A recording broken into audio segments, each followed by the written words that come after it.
Hello everyone. Today I am going to explain a poem. Its title is A Tiger in the Zoo. It is a poem for 10th class NCERT.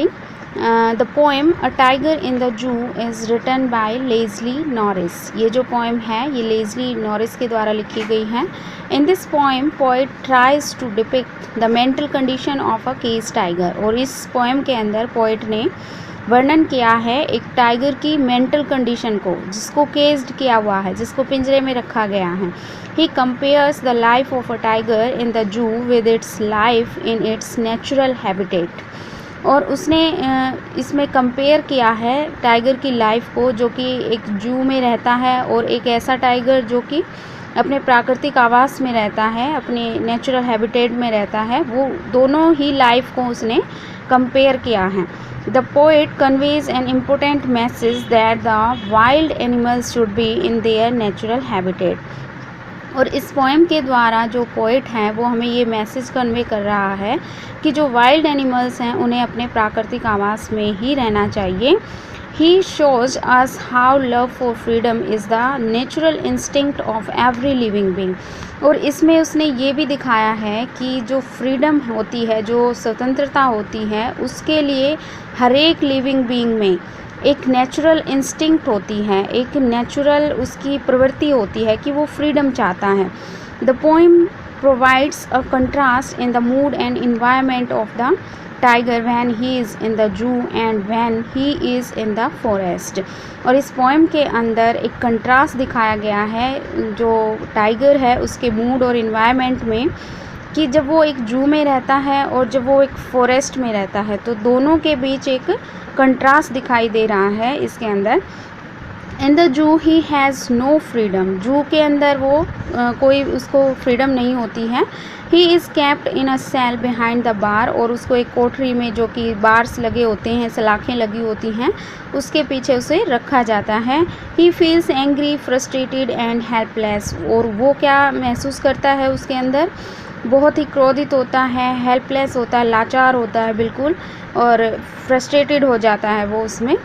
This reminds him of the natural habitat. और ये जो चीज़ें हैं वो उसको अपने natural habitat यानी अपने प्राकृतिक निवास स्थान के बारे में याद दिलाती हैं. He is hiding and sliding in the long grass near the water hole. कि वो कैसे वाटर होल के नज़दीक जो लॉन्ग ग्रास होती थी उसके अंदर वो हाइड करता था, स्लाइड करता था. And pouncing upon the fat deer. और वो कैसे एक डियर को अपने पंजों में जकड़ता था, पाउंसिंग करता था, उसका शिकार करता था. The way he terrorise the villagers displaying his sharp teeth and clause. और किस तरीके से वो विलेजर्स को टेरराइज करता था, आतंकित करता था अपने तेज़ दांत और पंजों को दिखा करके. At night in the zoo he hears the sounds of patrolling cars. और रात को वो क्या सुनाई पड़ रहा है टाइगर को? जो जू के अंदर जो पेट्रोलिंग कार्स होती हैं, जो निगरानी वाली कारें होती हैं, उनकी साउंड उसको सुनाई पड़ती हैं. The tiger in the zoo appears helpless as to be mere showpiece.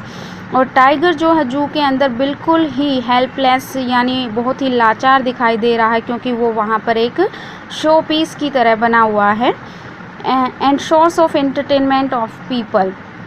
और वो लोगों के एंटरटेनमेंट का एक सोर्स बन गया है, क्योंकि लोग उसे देखने आते हैं जू के अंदर, और वो सिर्फ एक शो पीस की तरह वहाँ पे बन के रह गया है. The poet wants to convey it is cruel to keep wild animals in small cage of the zoo away from their natural habitat. और यहाँ पोइट जो हैं वो हमें ये मैसेज कर रहे हैं कि ये बहुत ही क्रूर है, बहुत ही निर्दयता है कि जो वाइल्ड एनिमल हैं उनको एक छोटे से पिंजरे में और एक जू के अंदर उनको उनके प्राकृतिक आवास से अलग रखा जाता है. ये सभी चीज़ें बहुत ही क्रूअल हैं. They feel angry, helpless and unhappy in the cage. और वो सभी जिनको वहाँ पे रखा जाता है वो बहुत ही लाचार, क्रोधित और अनहैप्पी होते हैं केज के अंदर. ये सभी जीवों के ऊपर अप्लाई होता है, चाहे वो मनुष्य हो या फिर जानवर हो. अगर किसी को भी केज में रखा जाएगा तो वो वहाँ पर अनहैप्पी ही होगा. He pays no attention to the visitors, और जो भी विजिटर्स उसको देखने के लिए आ रहे हैं वो उनकी तरफ कोई भी अटेंशन नहीं ले रहा है, कोई भी ध्यान नहीं दे रहा है वो उनकी तरफ। He stares at the brilliant stars with his bright eyes in the silence of the night, और वो रात की जो अंधेरा है या रात की जो चुप्पी है उसके अंदर बहुत ही ब्राइट आइज़ के साथ, अपनी ब्राइट आइज़ के साथ वो ब्रिलियंट स्टार्स को ही स्टेयर कर रहा है, घूर रहा है, निगाह मतलब उनके टकटकी लगा के देख रहा है वहाँ पे।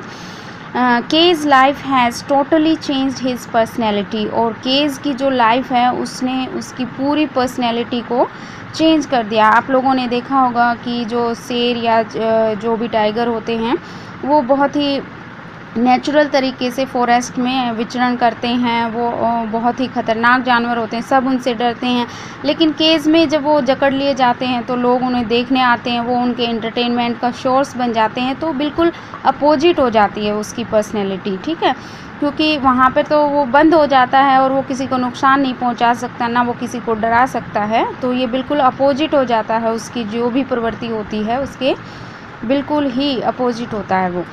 Thus, the poet wants to convey to all humankind that the tiger should be there in the forest and not in a cage। तो इस प्रकार हम कह सकते हैं कि पोइट ने इस पोएम के द्वारा हमें ये कन्वे करना चाहा है, पूरी मानवता को कन्वे करना चाहा है कि जो टाइगर हैं या जो भी एनिमल हैं उन सभी को उनके फॉरेस्ट में या उनके प्राकृतिक आवास में ही रहना चाहिए, ना कि एक केज में उन्हें रखना चाहिए।